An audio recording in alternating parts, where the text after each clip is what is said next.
12 ತಾರೀಕಿನಂದು ಮಂಗಳೂರಿನಲ್ಲಿ ನಡೆದಂಥ ಶಾಲೆಯ ಸೆಂಟ್ ತೆರೋಸಾ ಶಾಲೆಯ ಎದುರುಗಡೆ ಮಂಗಳೂರು ನಗರದ ಶಾಸಕರಾಗಿರ್ತಕ್ಕಂಥ ವೇದವ್ಯಾಸ್ ಕಾಮತ್ ಮತ್ತು ಮಂಗಳೂರು ನಾರ್ತಿನ MLA ಆಗಿರ್ತಕ್ಕಂಥ ಸನ್ಮಾನ್ಯ ಭರತ್ ಶೆಟ್ಟಿ ಅವರು ಮಾಡಿದಂಥ ಗಲಾಟೆ, ದಾಂಧಲೆ ಮತ್ತು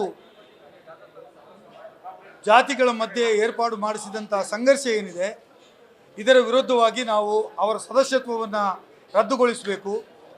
ಅವರು ಮಾಡಿದಂಥ ವಿಚಾರಗಳು, ಘಟನೆಗಳು ಬಹುಶಃ ಮತ್ತೆ ಮರುಕಳಿಸಬಾರ್ದು ಅಂತೇಳೋ ಉದ್ದೇಶದಿಂದ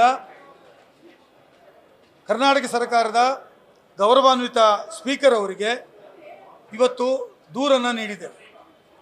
ಶಾಸಕರು ಇವತ್ತು ಸಮಾಜವನ್ನು ಒಟ್ಟುಗೂಡಿಸಬೇಕಾದವರು, ಸಮಾಜದ ರಕ್ಷಣೆ ಮಾಡಬೇಕಾದಂಥ ಶಾಸಕರುಗಳು ವಿದ್ಯಾದೇಗುಲದ ಎದುರು ಹೋಗಿ ಅಲ್ಲಿ ಗಲಾಟೆ ಮಾಡಿ ವಿದ್ಯಾರ್ಥಿಗಳನ್ನು ಹೊರಗೆ ಕರೆಸಿ ಆ ವಿದ್ಯಾರ್ಥಿಗಳಿಗೆ ಬೊಬ್ಬೆ ಹಾಕುವಂತೆ ಮಾಡಿ ಅಲ್ಲಿ ಘೋಷಣೆಗಳನ್ನು ಕೂಗಿ ಸಮಾಜ ವಿರೋಧವಾಗಿರ್ತಕ್ಕಂಥ ಕೆಲಸವನ್ನು ಮಾಡಿದ್ದಾರೆ.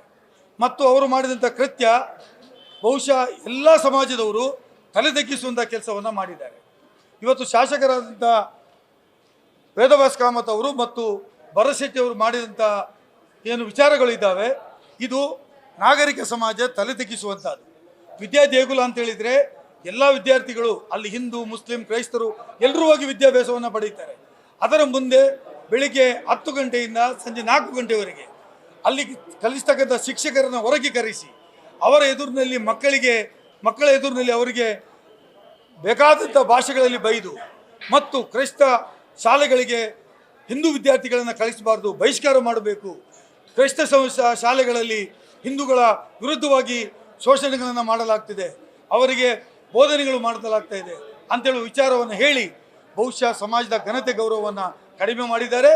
ಮತ್ತು ಒಬ್ಬ ಶಾಸಕರು ಮತ್ತೂ ಹೇಳಿದ್ದಾರೆ, ನಾನು ಇವತ್ತು ಅಸೆಂಬ್ಲಿ ಇತ್ತು, ಆದರೆ ನನಗೆ ಅಸೆಂಬ್ಲಿ ಮುಖ್ಯ ಅಲ್ಲ, ನನ್ನ ಸಮಾಜ ಮುಖ್ಯ, ನನಗೆ ಹಿಂದುತ್ವ ಮುಖ್ಯ, ನಮ್ಮ ಜೈ ಶ್ರೀರಾಮ್ ಅಂತ ಹೇಳುವಂಥ ವಿರೋಧ ಮಾತಾಡಲಿಕ್ಕೆ ಪರವಾಗಿ ಮಾತಾಡಲಿಕ್ಕೆ ನಾನು ಬಂದಿದ್ದೇನೆ ಅಂತೇಳುವ ವಿಚಾರವನ್ನು ಹೇಳಿದ್ದಾರೆ. ಅದೇ ರೀತಿ ಭರತ್ ಶೆಟ್ಟಿ ಅವರು ಶಾಸಕರು DDPI ಕಚೇರಿ ಎದುರು ಮುಂದೆ ಹೋಗಿ ಹೇಳಿದ್ದಾರೆ, ನಾನು ಮತ್ತು ವೇದವ್ಯಾಸ್ ಕಾಮತ್ ಅವರು ಇಲ್ಲಿ ಬಂದಿರತಕ್ಕಂಥದ್ದು ಇದು ಏನು ಹಿಂದೂಗಳ ಪರವಾಗಿ ಬಂದಿರತಕ್ಕಂಥದ್ದು, ನಾವು ಶಾಸಕರಾಗಿ ಬಂದಿಲ್ಲ, ನಾವು ಹಿಂದೂಗಳಾಗಿ ಬಂದಿದ್ದಾರೆ ಅಂತ ಹೇಳಿದ್ದಾರೆ. ಅದರ ಅರ್ಥ ಒಬ್ಬ ಶಾಸಕರಾದವರು ಹಿಂದೂ, ಮುಸ್ಲಿಂ, ಕ್ರೈಸ್ತ ಸಮಾಜದ ಎಲ್ಲ ವರ್ಗಗಳ ಜನರ ರಕ್ಷಣೆ ಮಾಡುವಂಥ ಜವಾಬ್ದಾರಿ ಅವರದಿದೆ. ಅವ್ರು ಏನಂತ ತಗೊಳ್ತಾರೆ, ನಾನು ಎಲ್ಲ ಸಮಾಜದ ಎಲ್ಲ ಜನರನ್ನು ರಕ್ಷಣೆ ಮಾಡ್ತೇನೆ, ಸಾರ್ವಭೌಮತ್ವವನ್ನು ಕಾಪಾಡ್ತೇನೆ ಅಂತೇಳುವ ಘೋಷಣೆಯೊಂದಿಗೆ ಅವರು ತಮ್ಮ ಓತನ್ನು ತೆಗೆದುಕೊಂಡು ವಿಧಾನಸಭೆಯಲ್ಲಿ ಕೆಲಸ ಮಾಡಬೇಕು. ಆದರೆ ಈ ಶಾಸಕರುಗಳು ಅದಕ್ಕೆ ವಿರುದ್ಧವಾಗಿ ಮಾಡಿದ್ದಾರೆ. ನಾವು ಹಿಂದೂ ಪರವಾಗಿ ಬಂದಿದ್ದೇವೆ, ನಾವು ಸಮಾಜದ ಪರವಾಗಿ ಬಂದಿದ್ದೇವೆ, ನಾವು ಶಾಸಕರಾಗಿ ಬಂದಿಲ್ಲ ಅಂತ ಹೇಳಿದ್ದಾರೆ. ಅದರ ಅರ್ಥ ನಮ್ಮನ್ನು ರಕ್ಷಣೆ ಮಾಡಲು ನಾವು ಚುನಾಯಿತ ಮಾಡಿದಂಥ ಶಾಸಕರು ರಕ್ಷಣೆ ಕೊಡಲು ವಿಫಲರಾಗಿದ್ದಾರೆ. ಅದು ಮಾತ್ರವಲ್ಲ, ಅಲ್ಲಿ ಸೇರಿದಂಥ ಜನರನ್ನು ತನ್ನ ಸಹವರ್ತಿಗಳನ್ನು ಕರೆಸಿ ಕ್ರೈಸ್ತ ಧರ್ಮದ ವಿರುದ್ಧವಾದಂಥ ಮಾತುಗಳನ್ನು ಮಾತಾಡಿದ್ದಾರೆ. ಮಕ್ಕಳ ಎದುರಿನಲ್ಲಿ, ಆ ಶಿಕ್ಷಕರ ಎದುರಿನಲ್ಲಿ ಮಕ್ಕಳಿಗೆ ಜೈಕಾರ ಹಾಕಲಿಕ್ಕೆ ಹೇಳಿದ್ದಾರೆ ಶಿಕ್ಷಕರಿಗೆ. ಮತ್ತು ಶಿಕ್ಷಕರನ್ನು ಬೀದಿಯಲ್ಲಿ ಸುಮಾರು 4 ಗಂಟೆಗಳ ಕಾಲ ಬೀದಿಯಲ್ಲಿ ಕೈಕಟ್ಟಿಸಿ ನಿಲ್ಲಿಸಿದ್ದಾರೆ. ಲಕ್ಷಾಂತರ ವಿದ್ಯಾರ್ಥಿಗಳನ್ನು ರಕ್ಷಣೆ ಕಲಿಸಿದವರು ಅವರು 60 ವರ್ಷಗಳ ಹಿಂದೆ ಪ್ರಾರಂಭಗೊಂಡಂಥ ಶಾಲೆಯಲ್ಲಿ ಎಲ್ಲ ಧರ್ಮದ ವಿದ್ಯಾರ್ಥಿಗಳನ್ನು ಬೋಧನೆ ಮಾಡಿದಂಥ ಶಾಲೆಯಲ್ಲಿ ಎದುರು ನಿಂತುಕೊಂಡು, ವಿದ್ಯಾದೇಗುಲದ ಎದುರು ನಿಂತುಕೊಂಡು ಒಬ್ಬ ಶಾಸಕರು ತಮ್ಮ ಕರ್ತವ್ಯವನ್ನು ಮೀರಿ ಕೆಲಸ ಮಾಡಿದ್ದಾರೆ. ಒಬ್ಬ ಶಾಸಕರಾದವರು ತನ್ನ ಎಲ್ಲ ವಿಚಾರಗಳನ್ನು, ಯಾವುದೇ ಸಮಸ್ಯೆಗಳು ಬಂದಾಗ ಶಾಲೆಗೆ ಹೋಗಿ ಅಧಿಕಾರಿಗಳ ಜೊತೆ ಮಾತಾಡಿ ಸಮಸ್ಯೆ ಪರಿಹಾರ ಮಾಡುವಂಥ ಅವಕಾಶವಿದ್ದಂಥ ಶಾಸಕರು ಅಲ್ಲಿ ಬೆಂಕಿಯನ್ನು ಉರಿಸಿದ್ದಾರೆ. ಮತ್ತು ಆ ಸೂಕ್ಷ್ಮ ಪ್ರದೇಶವನ್ನು ಇದ್ದರೂ ಕೂಡ ಅಲ್ಲಿ ಜಾತಿಗಳ ಮಧ್ಯೆ ಸಂಘರ್ಷ ಮಾಡುವಂಥ ರೀತಿಯಲ್ಲಿ ವರ್ತನೆ ಮಾಡಿದ್ದಾರೆ. ಈ ವರ್ತನೆಯ ವಿರುದ್ಧ ಈಗಾಗಲೇ ಪೊಲೀಸ್ ಠಾಣೆಯಲ್ಲಿ ಪ್ರಕರಣ ದಾಖಲಾಗಿದೆ, ಪೊಲೀಸರು ತನಿಖೆ ಮಾಡ್ತಾ ಇದ್ದಾರೆ. ಅದರ ಜೊತೆಯಲ್ಲಿ ನಾವು ಸ್ಪೀಕರಿಗೆ ಮನವಿ ಮಾಡಿದ್ದೇವೆ ಮತ್ತು ಮುಖ್ಯಮಂತ್ರಿಗಳಿಗೆ ಮನವಿ ಮಾಡಿದ್ದೇವೆ.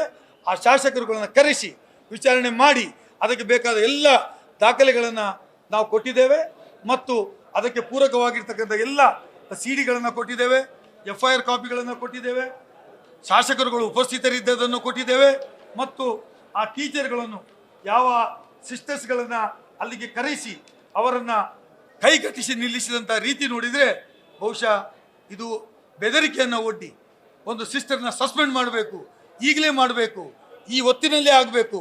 ಒಬ್ಬರನ್ನು ಮಾಡದಿದ್ದರೆ 5 ಜನರ ಹೆಸರು ನಮ್ಮಲ್ಲಿದೆ, 5 ಜನರನ್ನು ಮಾಡಬೇಕಾಗಿ ಒತ್ತಾಯ ಮಾಡ್ತೇನೆ ಅಂತೇಳಿ ಬೆದರಿಕೆ ಹಾಕಿರ್ತಕ್ಕಂಥದ್ದು ಒಬ್ಬ ಶಾಸಕರ ಘನತೆ ಗೌರವಕ್ಕೆ ಅದೊಂದು ಲಕ್ಷಣ ಅಲ್ಲ. ಅವರು ಘನತೆ ಗೌರವವನ್ನು ಕಾಪಾಡಲಿಲ್ಲ. 224 ಶಾಸಕರುಗಳಿಗೂ ನಾಚಿಕೆಯಾಗುವಂಥ ಕೆಲಸವನ್ನು ಇಬ್ಬರು ಶಾಸಕರುಗಳು ಮಾಡಿದ್ದಾರೆ. ಹಾಗಾಗಿ ಅವರ ವಿರುದ್ಧ ಕ್ರಮ ತಗೊಳ್ಬೇಕು ಅಂತೇಳಿ ನಾವು ಸ್ಪೀಕರನ್ನು ಮನವಿ ಮಾಡಿದ್ದೇವೆ. ನಮ್ಮ ಖಂಡಿತ ಧೈರ್ಯ ಇದೆ, ಸ್ಪೀಕರ್ ಅವರು ಈ ಬಗ್ಗೆ ತನಿಖೆಯನ್ನು ಮಾಡ್ತೇನೆ ಅಂತ ಹೇಳಿದ್ದಾರೆ. ಮತ್ತು ಯಾರೂ ಕಂಪ್ಲೇಂಟ್ ಕೊಡ್ಬೋದು ಅಂತ ಹೇಳುವುದನ್ನು ಈ ಒಂದು ಕಾನೂನಿನ ಅಡಿಯಲ್ಲಿ ನಾವು ಕೌಲನ್ ಸೆಕ್ಟರ್ ಪಾರ್ಲಿಮೆಂಟರಿ ಪ್ರೊಸೀಜರ್ ಇದರ ಅಡಿಯಲ್ಲಿ ನಾವು ಇವತ್ತು ಕಂಪ್ಲೇಂಟನ್ನು ಕೊಟ್ಟಿದ್ದೇವೆ ಅಂತ ಹೇಳುವುದನ್ನು ತಮ್ಮ ಗಮನಕ್ಕೆ ತರಲಿಕ್ಕೆ ಬಯಸ್ತೇನೆ. ಕ್ರಮ ತೆಗೆದುಕೊಳ್ತಾರೆ ಭರವಸೆ ನಮಗಿದೆ. ನ್ಯೂಸ್ ಫಸ್ಟ್ ನಿರ್ಭೀತಿಯಿಂದ ನಿಮ್ಮ ಪರವಾಗಿ.